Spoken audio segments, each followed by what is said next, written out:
আসসালামু আলাইকুম। জুলাই সনদ স্বাক্ষরের দিন জুলাই যোদ্ধাদের উপরে যে হামলা চালানো হয়েছে, সেই হামলা চালানোর পরে আর বলার অপেক্ষা রাখে না যে এই দেশে জুলাইয়ে যারা জীবন দিয়েছে, যারা এই দেশ স্বাধীন করেছে, তাদের ভবিষ্যৎ কি। সামনের সারিতে যারা বসেছিল যে জুলাইয়ের এই যে যোদ্ধাদেরকে এইভাবে পেটায় নির্মমভাবে নির্যাতন করে তারপরে পুলিশ করলো, সামনে কারা বসেছিল একটু চেহারাগুলো দেখার জন্য অনুষ্ঠানটা দেখলাম। বেশিরভাগ চিনি না। এমনকি যেই সব মানুষগুলো ধরেন 5 তারিখের পরপর আপনাদের প্রথম আমি বলেছিলাম যে এই সরকারটা আসলে ঠিক জায়গা থেকে সিলেকশন হয় নাই। এটা ওয়াকার, প্রথম আলো, ডেইলি স্টার, ভারত, তাদের সিলেকশনের মাধ্যমে এটা একটা বানানো হয়েছে এবং আসিফ নজরুল এটার মূল নিয়ন্ত্রণে। তার জন্য এই সরকার চাইলেও, ভালো যারা আছে তারা চাইলেও কিছু করতে পারবে না। ভালো তো নাই, এমনিতেই নাই। এক ডক্টর মোহাম্মদ ইউনুস, উনি তো আসলে এই 2 দিন যদি প্লেনে না ওঠে ওনার গুড়া কৃমিয়ে কামড়ায়। উনি তো এমনি ওনার বিদেশে থেকে ওনার অভ্যাস ছিল, হোটেলে থাকতো, ওনার ঘরে থাকতেও মনে হয় ভাল লাগে না। তো আর বাদ বাকি যেগুলো আছে ওনার পারিবারিক আত্মীয় স্বজন, শ্বশুরবাড়ির লোকজন, ওনার গ্রামীণ ব্যাংকের লোকজন, এগুলোর মিলায় একটা পারিবারিক সরকার, এনজিও সরকার বানায় তারপরে উনি দেশ পরিচালনা করছেন। আপনাদেরকে তো বলেছিলাম, তাই না? বলার পরে আপনারা কি করলেন? আপনারা বীরের মতো আমার বিরুদ্ধে ফেসবুকে পোস্ট করলেন আসিফ নজরুলের পক্ষে। আসিফ নজরুল আপনাদের আব্বা লাগে, আব্বার বাম্বু খাইতে এখন কেমন লাগে। আজকে যদি এই উপদেষ্টা পরিষদটাকে আপনি দেখেন তো কাদের এই 15 বছর আপনি হাঁচি কাশি দিয়েছে এরকম কোনো মানুষ আছে নাকি? লোক ছিল না দেশে? এই যে সাকিব আলী, তার ছেলেকে পর্যন্ত নির্যাতন করেছে শুধুমাত্র ডক্টর কনক সারোয়ারের এই টক শোতে আসার জন্য। প্রফেসর স্যার শহীদুজ্জামান স্যার দেখেন নাই চোখে? হাসিনুর রহমান ওনারে বসাইতে পারতেন না? ওই হাসান নাসের বসাইতে পারতেন না? কারোরে বসান নেই। আপনারা রাষ্ট্রপতিকে রেখে দিয়েছেন। আপনাদের সংবিধান সমুন্নত রাখতে হবে। আপনারা সেই সংবিধান সমুন্নত রেখে তারপর রাষ্ট্রপতিকে রেখে করবেন। বিপ্লবী সরকার করা যাবে না। কারণ হাসিনা যে পালাবে এই ঘটনা তো ওই দিনই 5 তারিখে হয় নাই। যে এখন এক একজন এক এক রকমের কথাবার্তা বলে। ভাই, আমি 19-20 তারিখে আমি ভিডিও বানাই নাই, শেখ হাসিনা দেশে নাই, আমি গাইবি আওয়াজ দিই নাই, তো শুনেছি সে চলে যাবে, চলে যাচ্ছে। তো এই আলোচনা ভিতরে হচ্ছিল, এটা নিয়ে একটা সেকেন্ড বি প্ল্যান সি কি হবে সেগুলো নিয়ে তাদের ভিতরে পুরো তারা ঠিকঠাক। হঠাৎ করে জাম করে আসা 5 তারিখের 2 দিন আগে মোস্তফা সরোয়ার ফারুকী রাস্তায় নেমে গেল, যে কিনা সারা বছর হাসিনার আর মুজিবের গুণগান গাইল, হঠাৎ করে চলে আসলো। আপনার এমনিতেই মনে হয় এগুলো খুব অর্গানাইজড ওয়েতে করা হয়েছে। আপনারা কিছুই করেন নাই। আমাদেরকে এখন বলা হয় দেশে আসি না কেন। এক চান্দাবাজের এক ভিডিও পাঠাইলো একজন, এটা তো জাস্ট টাইম ওয়েস্ট এগুলোতে দেখা। ভিডিও পাঠাইলো, ভাই একটু দেখেন। চান্দাবাজ কয় যে আমরা তো দেশে গিয়েছিলাম, তোরা এত দেশপ্রেমিক হলে তুই দেশে যা চান্দা নিয়ে আসছিস। আমি ইলিয়াস এইখানে বসে থেকে তোর বিডিআর বাপদেরকে যা জিজ্ঞেস করিস যে ইলিয়াস কয়জনকে ছাড়িয়েছে, তোর আলেম বাপদেরকে যা জিজ্ঞেস করিস, সবশেষ শফিউর রহমান ফারাবিরে যা জিজ্ঞেস করিস তোর বাপের অবদান কী ছিল, অ্যাটর্নি জেনারেলকে যা জিজ্ঞেস করিস যে তোর এই বাপ কতবার অ্যাটর্নি জেনারেলের হাত পা চেপে ধরেছে যে ভাই এটার একটু শুনানিটা আগায় দেন, যা জিজ্ঞেস করা। তোর বাপ এখানে বসে এগুলো করেছে। তোর বাপ দেশে গেলে এগুলি করতে পারবে না, এই কারণে দেশে যায় না। আর তোরা দেশে গেছিস, তোদের সমস্যা নাই তো? আজ পর্যন্ত বলছিস নাকি তোরা ডিজিএফআই ভাতা খায়া তারপরে তোরা কথা বলিস টাকা পয়সার সমস্যা আছে? এই দিন থাইল্যান্ড, ওই দিন সিঙ্গাপুর, টাকা পাইস কই? তোর বাপের জমিদারি আছে, চোরের বাচ্চা। এগুলি আমরা বুঝি না কিছু, ওরা এসে আমাদের বোঝায়। দেশে যাই না এই কারণে, কারণ আমরা রয়্যাল লোকজনদের চারিদিকে বসায় রেখে তারপরে আপনারা সুন্দর দেশ গড়বেন, সেই দেশে আমাদের তো টার্গেট তো না আওয়ামী লীগ না, আমাদের টার্গেট বিএনপি না, জামাত, কোনো কিছু না। আমাদের দেশে কোনো শত্রু নাই। আমার শত্রু ইসকন, আমার শত্রু ইন্ডিয়ার লোকজনদের সেট আপ করে সুন্দর করে আপনি বসায় রেখে তারপরে দেশ পরিচালনা করবেন, সেই দেশে আমরা যাব। এই দেশ পরিষ্কার না করা পর্যন্ত এই দেশ আমাদের জন্য জীবনে কোনোদিন এখানে কোনো কাজ করতে পারবো? কাজ দিচ্ছেন কোনোদিন? দিয়া দেখেন, যদি নাকি মিনিমাম 1 টাকার 1 পয়সার যদি নাকি কোনো সমস্যা সেখানে দেখাইতে পারেন, নিজের গলায় নিজে জুতা পরে তারপর ঘুরবো। কোনো সুযোগ নেই তো। কোনো একটা ভালো লোক ওইখানে যাবে, এই যে তারেক রহমানের মামলার যে রায় দেওয়ার জন্য তারে মাথায় পিস্তল ধরা হইলো, তার স্ত্রীর সাথে শেষ দেখাটা পর্যন্ত করতে পারে নাই। এই লোকটা বাইরে থেকে, স্ত্রীটা মারা গেল, সেই লোকটাকে দুদকের চেয়ারম্যান বানাবো শুনলাম। লোকটা ঢুকতে দেয়নি, এই আসিফ নজরুলরা ঢুকতে দেয়নি, চুরি করতে পারবে না। এখন দুদকের কি করে? দুদক কোথায় কোন উল্টায় ফেলছে আমার একটু বলেন তো? কোনো কিছু নাই, মাঝে মধ্যে দু একটা আওয়াজ দেয়, এটা নিয়ে তাদের বিশাল আকারের একটা দেখাচ্ছে। এই হচ্ছে গিয়া দেশের অবস্থা। এই দেশে আমরা যাব, যাই কি করব? এখানে যা চাঁদাবাজি করবো তোদের মতো? তো ওরা এগুলি বলে মাঝে মধ্যে। এখন যাই হোক, এগুলি তো আর সবার কথার জবাব দেওয়ার সুযোগও নাই, সময়ও নাই। এগুলো বাদ দিয়েই যে কথাগুলো বলতে চাই, যে দেশ তো স্বাধীন হয়েছে আপনাদের রক্তের। আপনারা যে সাহস দেখিয়েছেন, এই সাহস ভাই আমি দেখাইতে পারবো না। আগে থেকেই সারেন্ডার করি। আমি যদি জুলাইতে দেশে থাকতাম, এইভাবে বন্দুকের সামনে আমি দাঁড়াইতে পারতাম না। এটা আমার নিজের অক্ষমতা স্বীকার করছি। আপনারা সেটা করেছেন, আপনারা দেশ স্বাধীন করেছেন, আপনাদেরকেই করতে হবে। আমি বলছি না যে দেশের সরকার উল্টায় ফেলতে হবে, আবার নতুন সরকার আসে তারপর নির্বাচন বাইরে যাবে। ভাই দরকার নেই। আপনারা কিছু দাবি ঠিক করেন। আপনারা সবাই তো সোল্ড হয়ে যান নাই, তাই না? আপনাদের এই উপদেষ্টাদের সাথে ভাই যত কিছুই হোক, যদি জিজ্ঞেস করেন আমারে যে 5 তারিখের আগের থেকে এখন ভালো আছি না, আল্লাহ অনেক ভালো রেখেছে 5 তারিখের আগের থেকে। এখনও মাঝে মধ্যে ঘুম থেকে ওঠার পরে আতকে উঠি যে শেখ হাসিনা কি আসলেই নাই। যখন মনে হয় না ঠিক আছে, ওকে ঠিক আছে, তখন মাথা ঠিক হয়। তো এরকম একটা পরিস্থিতি থেকে আপনারা দেশ উদ্ধার করেছেন। আপনাদের নিয়ে খারাপ কথা বলতেও পারি না, জানি তো অনেক কিছুই জানি। চাইলে আপনাদের বহু মানুষের অনেক কিছু নারী নক্ষত্র বের করা যায়, বলি না, বলবো না কোনোদিন। মনে করেন না যে উপদেশটা থেকে চলে গেলে তারপরে বলবো, কারণ এইটুকু কৃতজ্ঞতা বোধ আপনাদের প্রতি আছে যে আপনাদের কারণে অন্তত হাসিনা দেশ থেকে পালিয়েছে। এটাই অনেক কিছু। শুনলাম টাকা কামাই, তা আমি ভাই আপনারা এই টাকা পয়সা নিয়ে এতই শুরু, মানুষের টাকার দরকার আছে। ধরেন আমি আমেরিকায় থাকি, আমার যদি কেউ জিজ্ঞেস করে যে আমার হাতে যদি ভাই আমেরিকায় যদি একটা বাড়ি হয়, একটা গাড়ি থাকে, হাতে যদি মানে মোটামুটি 2-4 লাখ ডলার হাতে থাকে, জীবনে কিছু দরকার নাই। এখন আমার মনে করেন যে এখনই এই মুহূর্তেই যা আছে, আমি আল্লাহর রহমতে যা খেতে ইচ্ছা করে খাই, মানে সমস্যা হয় না তো কোনো কিছুতে। ধরেন আমার এখন 4,000 কোটি টাকার মালিক হইলাম, আমি এর চাইতে বেশি খাইতে পারবো। ওইটা টেনশন ভাই, আমার দিয়ে জীবনে কোনদিন এটা সম্ভব না। আমার বহু মানুষ ভাই ব্যবসা করে এই করে, ভাই আমার এটারে এই ঝামেলা আমি যাইতেই চাই না। আমার অনেক টাকা হোক, এটা আমি চাই না, কোনোভাবেই চাই না। তো আমি তাদেরকে জিজ্ঞেস করলাম যে ভাই এই টাকা পয়সা তো এরকম করছেন কেন? আমার জবাব দিল, ভাই দল পরিচালনা করার জন্য তো টাকা টুকার দরকার। জুলাই আগস্টে তারা সারা দেশে ভ্রমণ করলো না, এই যে কত জুলাই আগস্টে, তো ওই সময় হঠাৎ করে গোপালগঞ্জে যখন তাদের প্রোগ্রামটা, তো আমি তাদের বললাম যে ভাই আপনারা গোপালগঞ্জে যাবেন তো রেডি হয়ে যান নাই কেন? বলছে ভাই আমরা লোকজনও নিতে পারিনি ঠিক মতো, আমাদের ফান্ড শেষ। সম্ভবত বরিশাল থেকে তারা গোপালগঞ্জে এসেছিল, অথবা এটা কি মাদারীপুর থেকে গোপালগঞ্জে গিয়েছিল, আমার ঠিক মনে নেই, দুইটার একটা হবে। তো আমার তখন আবার বাংলা এডিশন উদ্বোধন হবে, যে কারণে ওদের সাথে কথা হচ্ছিল। তো ওরা আসার চেষ্টা করেছে, শেষ পর্যন্ত করতে পারেনি। এখন আমার বললো যে ভাই এই ব্যাপার, টাকা আমাদের ফান্ড নেই।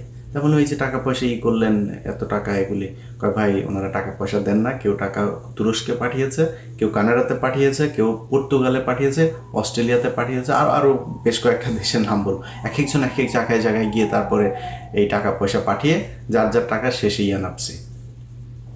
এখন এই যে এটা হইল, ধরেন আপনাদের ভেতরে 5 জন 10 জন বা ধরলাম 100 জন মানুষ আপনারা টাকা পয়সা নিয়ে এই বাস খুব মানে মজা করে খাইতে পারলেন। আচ্ছা ভাই এই দেশটার নিরাপত্তাটা যে আপনি ঠিক করলেন না, আপনি মনে করেন 5,000 কোটি টাকার মালিক হইলেন, বিদেশে গিয়ে তারপরে সারা জীবন বসে খাবেন? মঈনুদ্দিনের টাকার অভাব আছে? যে পরিমাণে ধান্দাবাজি সে করে গিয়েছে 1/11-এ, বহুত টাকা। জিজ্ঞেস করেন তো কেমন আছে, ফোন দিয়ে যাইনেন ভাই কেমন আছেন, আমেরিকাতেই তো আছেন, খুব আরামেই তো আছেন, তাই না? জিজ্ঞেস করেন তো কেমন লাগে। এত মজা না বিদেশের জীবন। আমাদেরকে যখন কথায় কথায় এই জুলাই আন্দোলনের বিষয়ে কথাবার্তা বললে আমরা দেশ অস্থির করতে চাই। ভাই, আমরা দেশ কোনোদিন অস্থির করতে চাই নাই, আজকে দেশ অস্থির। আমরা যেগুলো নিয়ে কথা বলেছি সেগুলোর সরান নাই, সেই কারণে আজকে দেশ অস্থির।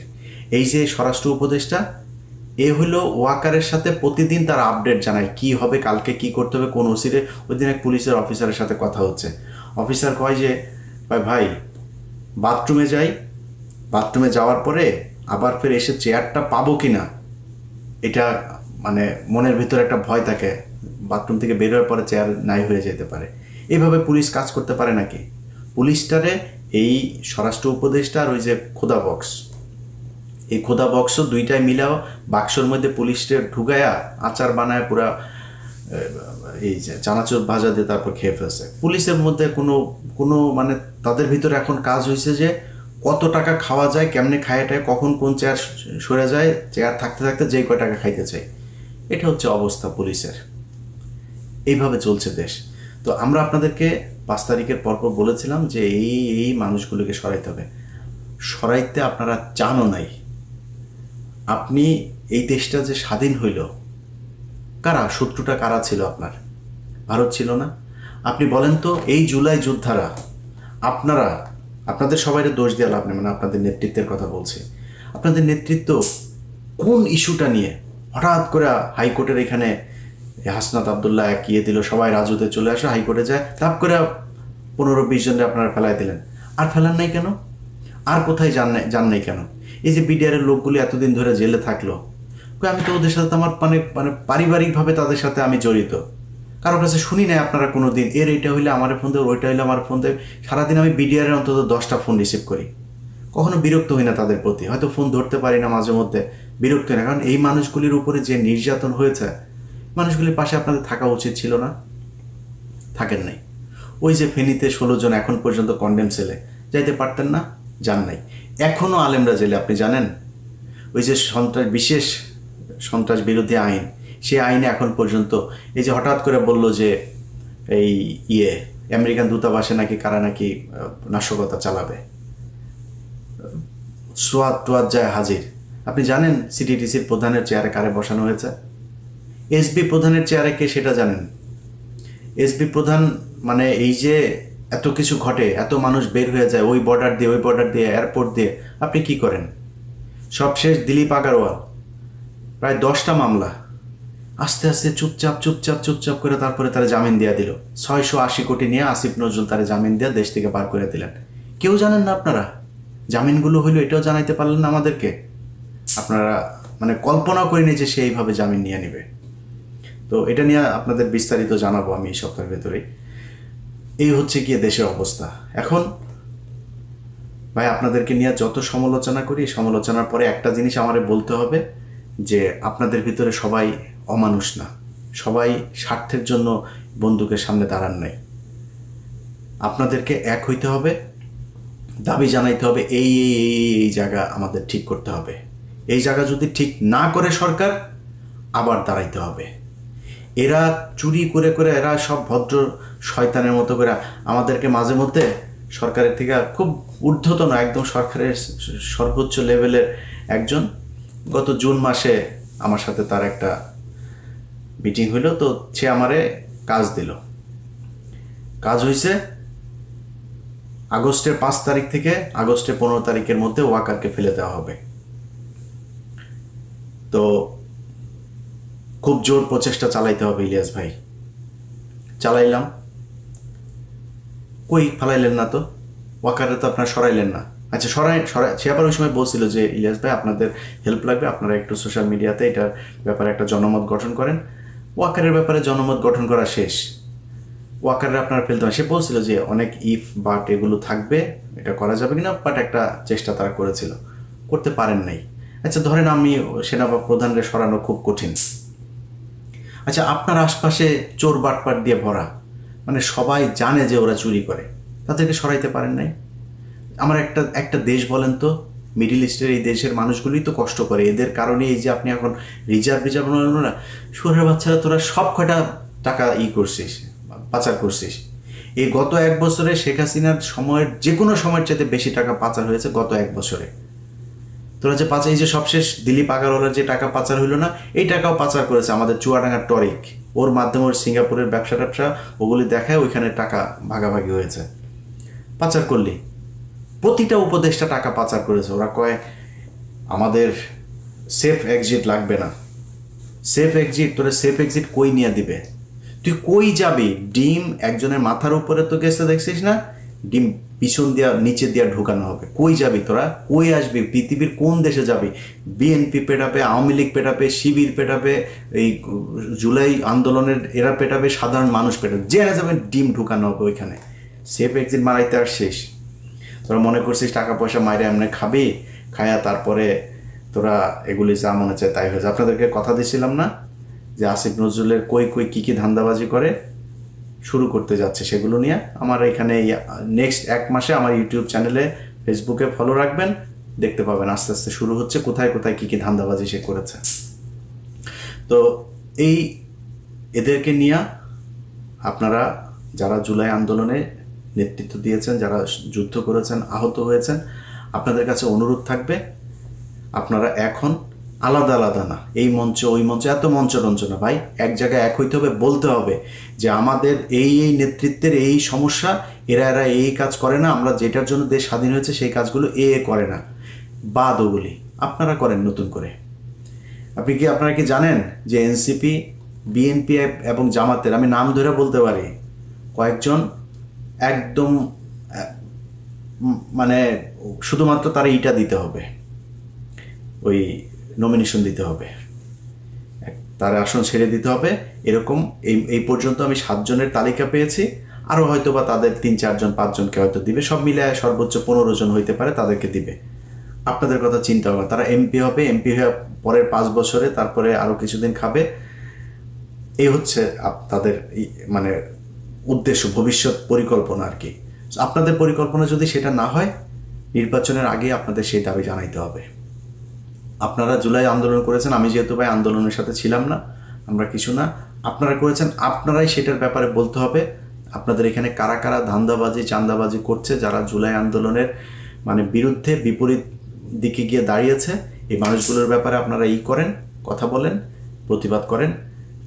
একটা বড় ধরনের ঝাঁকি না দিলে এই সরকারের মানে হবে না। সেখানে যদি তারা গুলি করবে, গুলি করুক, আপনারা তো গুলি খান, মানে আমি আমার কথা আগে বলে আমার আবার বলবে যে তুই বিদেশে বসে তারপরে করিস, এগুলো আবার আমার আবার বলতে পারে যে না বলে নেবে। আমার এত সাহস নাই, গুলির সামনে দাঁড়াইতে পারবো না, আমি ভাই খুব নিরীহ টাইপের লোক, আমার সাহস নাই, আগে বলে রাখি।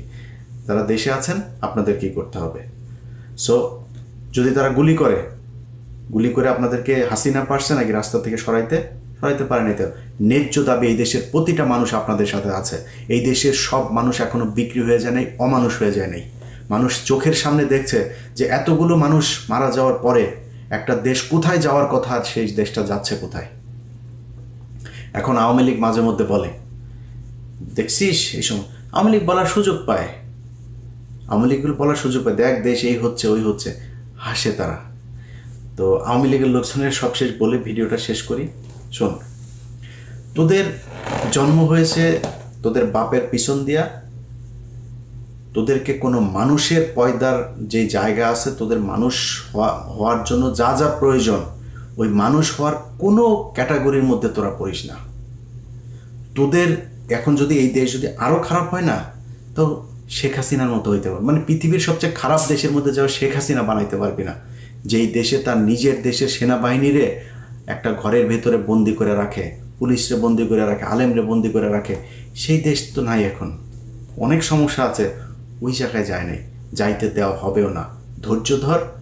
এই দেশের ভেতরে সব মানুষ বিক্রি হয়ে যায় নাই, সব মানুষের দিয়া ওরা যে অপকর্ম চাঁদাবাজি যেগুলো করছে, এই ধান্দাবাজি করাইতেও পারবে না।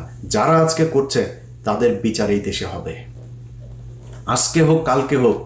আর ডক্টর ইউনূস যদি বাংলাদেশে ওই জিয়া অরফানেজ ট্রাস্ট এইটার এই দুর্নীতির জন্য যদি নাকি রাষ্ট্রপ্রধান হিসেবে খালেদা জিয়ার বিচার হয়, তোমার বিচারও হবে। তুমি সব চোর বাটপার নিয়ে এনজিওগ্রাম, তোমার পারিবারিক আত্মীয় স্বজন, শ্বশুরবাড়ির লোকজন নিয়ে তারপরে তুমি সরকার চালাবা, আর তোমার উপরে কোনো দায় আসবে না, এগুলো নিয়েও এই দেশে বিচার হইতে পারে। ওই দিনের কথা ভুলে যেও না। এই দেশে বহু ঘটনা ঘটেছে, বহুদিন পরে বিচার হয়েছে। শেখ হাসিনা 15 বছর মনে করেছিল কিছুই হবে না, এখন এখন সেনাবাহিনীর মেজর জেনারেল পলায় যায় রাতের বেলা ওই পেঁয়াজের ওই ফেরত ট্রাকের মধ্যে করে, তারপরে এই চড়ে। তোমার বিচারও হইতে পারে এই দেশে, ধৈর্য ধরো।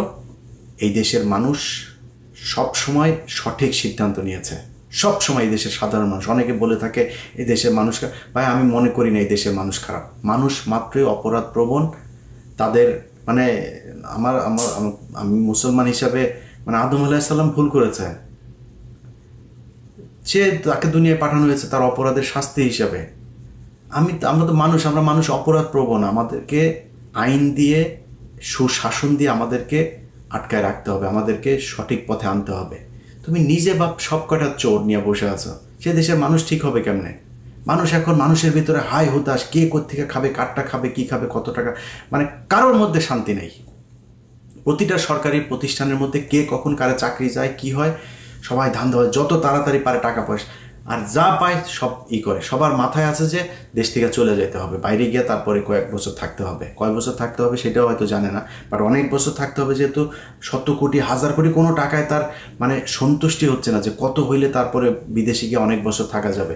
হতে পারে সারা জীবনও থাকতে হইতে পারে। আপনি যদি এখন আমরা জিজ্ঞেস করেন যে ভাই শেখ হাসিনা আসতেই পারে, না আসার জন্য কি করেছেন আপনি? ইদানিং মানুষ কেউ ফোন টোন করে কিছু বললে টলে ভাই হইতেই পারে, সমস্যা কি? এ ধরেন সব শেষ ঘটনার ভেতরেই এদিন যেদিন কু করার কথা বলা হচ্ছিল, পিনাকিতে আমার ফোন করলো, ইলিয়াস এই ব্যাপার। আমি বলছি দাদা হইলে আপনার সমস্যা কি? কু হইলে আপনার কোনো সমস্যা আছে? আপনারা কেউ এখন এই সরকারের ভেতরে কেউ আপনার সাজেশন নেয়, আপনার কথা শুনে না, কিছু শুনে? আপনার কু হইলে সমস্যা, কু হয়ে সেনাবাহিনীর আরেকটা পক্ষ আসবে, সমস্যা নাই তো আমাদের। আমরা এখন মানে একটা কি বলবো, যে প্রতিটা মানুষ যেরকম বাংলাদেশে, যার যে ভালো মানুষ তার ভেতরে হতাশা, খারাপ মানুষের ভেতরে হতাশা, সবার ভেতরে একটা হতাশা, অনিশ্চয়তা কাজ করে। আমার ভেতরে সেটা কাজ করছে। দেশটা এরকম হওয়ার কথা ছিল না। যাই হোক, ভিডিওটিও বানাইতে ভাই ভাল লাগে না। আর তারপরও বললাম যেগুলি, যদি মনে চায় সঠিক কি করা দরকার, এই দেশে অনেক মানুষ আছে, নেতৃত্ব দেওয়ার মানুষও আছে, আন্দোলন করার মানুষও আছে, বন্দুকের সামনে দাঁড়ানোর মানুষও আছে। আপনাদেরকে ঠিক করতে হবে কি হবে। আমার পক্ষ থেকে, আমার জায়গা থেকে যদি কোনো সমর্থন, কোনো কিছু প্রয়োজন হয় জানায়েন, জীবন দিয়ে দিব এই দেশের জন্য। কিছু কিছু মানুষ আবার আছে, এগুলি বললে আবার ওনারা আবার বিএনপির ভাইদের ভেতরে অনেকে আছেন, বলে থাকেন যে তুই এত দেশপ্রেমিক, দেশে যাস না কেন? যে বললাম চান্দাবাজ, সারাদিন চান্দাবাজি করে। আমরা দেশে গিয়েছি, তোরা দেশে যাস নি, তুই চান্দা আনতে দেশে গেছিস। আমার তো চান্দা আনতে দেশে যাবো না, তো আমি দেশে যাওয়ার দরকার, আমার যেটা করার দরকার, দেশে যেটা করতে চেয়েছি সেটা এখনো করতে পারি নাই, এই জন্য দেশে যাইনি। সো বিএনপির ভাইরাও আবার কেউ কেউ মানে ধরেন একজনের নিয়ে আপনি কথা বলবেন, কারণ আমার তো আর আপনি বলতে পারেন না যে তুই চান্দা নিছিস ওখান থেকে, তুই এটা তো বলতে পারেন না। আমার কি বলে, তুই দেশে আসিস না কেন, তুই এত দেশপ্রেমিক, দেশে আসিস না কেন? বিএনপির ভাইরা আপনাদের অনেকেও এখনো দেশে যায়নি, একটু হিসাব করে কথাবার্তা বলেন। 2 দিনের মধ্যে এত চোখে পোল্টে নিয়ে আপনার যেসব নেতা টেতারা আছে না, তারা কিন্তু খুব ভালো আছে। তারা এরই মধ্যে বহুত টাকা খামিয়েছে ভাই।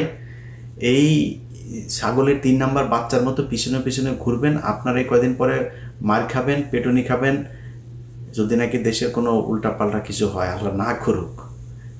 এত কিছু হয়ে যায় নাই রাতারাতি। আমরা গত 15 বছর পরীক্ষা দিয়ে আসছি। আজকে ইলিয়াস 21 টিভিতে এতদিনে অনেক উপরের পদে থাকতে পারত, তো ইলিয়াস টিভি থেকে বের হয়েছে কেন, বাংলাদেশ থেকে বের হতে হয়েছে কেন? যেদিন আপনাদের বিএনপির লোকজন 5 জানুয়ারি কথা বলতে পারে না, ইলিয়াস সেদিন আপনাদের পক্ষে দাঁড়িয়েছিল, এই জন্য ইলিয়াসকে দেশ থেকে চলে আসতে হয়েছে। এত বালের মোহ নাই যে আমেরিকা ইউরোপে যায় তারপর থাকতে হবে। ইলিয়াস সারা জীবন থাকবেও না, এটা আজকে বলে রাখলাম। আমার এই ভিডিওটুকু কাটে রাখেন যে ইলিয়াস ইউরোপ আমেরিকার দেশে সারা জীবন থাকার জন্য বসা নাই, এটা মনে রাখেন। সো আমাদেরকে যখন বলেন যে দেশে আয় এগুলো কথাবার্তা বলার সময় একটু হুশ করে কথা বলবেন। আমরা পরীক্ষা দিয়ে আসছি, বহুত বড় পরীক্ষা দিয়ে আসছি। আমাদের পরিবারের উপর দিয়ে অনেক ঝড় গিয়েছে। একবার পুলিশ গেলে, এখন তো দেশে গুম হয় না, খুন হয় না। এখন যদি কারো বাড়িতে পুলিশ যায় কেমন লাগে একটু নিজেরা জিজ্ঞেস করেন। আমাদের বাড়িতে পুলিশ রুটিন করে যায়, তো ডিজিএফআই, এনএসআই, সিটিএসবি, সিআইডি, এমন কোনো সংস্থা নাই যে সংস্থা থেকে যায় নেই। আমার ভাইদের অফিসে যাইতো, বোন জামাইয়ের চাকরি খেয়ে দিয়েছে, এগুলো তারপরে সাফার করে এসছি। আমাদেরকে নতুন করে শিখাইতে আসেন। আর সাহস কারে বলে? সাহস ওই 5 জনের নির্বাচন দেখেন, ইলিয়াসের ওই ইটিভির ইয়েতে যায়েন, আর্কাইভে যায়েন। আপনারা তো এখন ইউটিউব দেখেন, ইউটিউবের যুগের আগের সাংবাদিক আমরা ছিলাম। ওই আমি কি সাংবাদিকতা করতাম 21-এর চোখের আগেও বহুত আর্কাইভে আছে, ওগুলি দেখে আসেন। ইলিয়াসকে কথা বলার সময় হিসাব করে বললেন। এখানে বহু বিএনপির ভাইদেরকে দেখেছে, আওয়ামী লীগের লোকজন এসে ব্যানার ট্যানার কায়রা ধাক্কায় টাকায় সরাই দিছে। আমরা ভাই বুক ফুলায় এখানে চলছি, কোনোদিন চুপ হয়ে যায়নি। একটা দুইটা না, বহু কিছু করে ফেস করে থাকতে হয়েছে। এখানে জঙ্গি বানিয়েছে, অনেক কিছু বানিয়েছে, এগুলো নিয়েই তারপরেও দেশের কথা বলেছে। অতএব পরীক্ষা নিতে আসেন না, পরীক্ষায় বহু আগে পাশ করে আসছে, ওই পরীক্ষাও নতুন করে নিতে গেলে হবে না। নিজেরা ঠিক হন, দেশটারে ঠিক হইতে দেন। ভাই খাইতে পারবেন, কয়দিন পরে খায়েন, কোনো সমস্যা নাই। আওয়ামী লীগ মুক্ত ইন্ডিয়া মুক্ত করেন। আপনাদের সমস্যা আওয়ামী লীগ ছিল না, আপনাদের সমস্যা ছিল ইন্ডিয়া। খালেদা জিয়া জেলে, হাসিনা জীবনে খালেদা জিয়ার জেলে পাঠাইতো না যদি ইন্ডিয়া না করতো। সাকা চৌধুরীর কোনোদিন হাসিনা দিত না। হাসিনা তো মানে ছিল আপনার, মানে স্বপ্ন ছিল হাসিনার বাপের, হাসিনারে সাকা চৌধুরীর কাছে বিয়ে দিবে। খারাপ সম্পর্ক ছিল না তাদের সাথে। ফাঁসি দিয়েছে ইন্ডিয়া, দিয়েছে জামাতের লোকজনরে দেয় নেই, ইন্ডিয়া ফাঁসি দিয়েছে। তো আপনাদের শত্রুকে এটা চিনেন, এটার জন্য যারা আওয়ামী লীগের হয়ে ইন্ডিয়ার হয়ে কাজ করেছে তাদেরকে সরান প্রশাসনের বিভিন্ন জায়গা থেকে। যদি না সরান, সামনে আরও অনেক বিপদ। এই যে আগুন টাগুন ধরছে, এগুলো ছোটোখাটো বিষয়, পাগল বানায় ফেলবে। আপনি ওই রয়ের ডিজিএফআই দিয়ে, রয়ের ফর্মুলা সব তারা জানে, এগুলো দিয়ে এটা করতে পারবেন না। একটা ভদ্রলোক আছে যে এই সেনাবাহিনীর চিটাগাঙে 24 ব্যাটালিয়নের আপনার কি বলে জিওসি, তো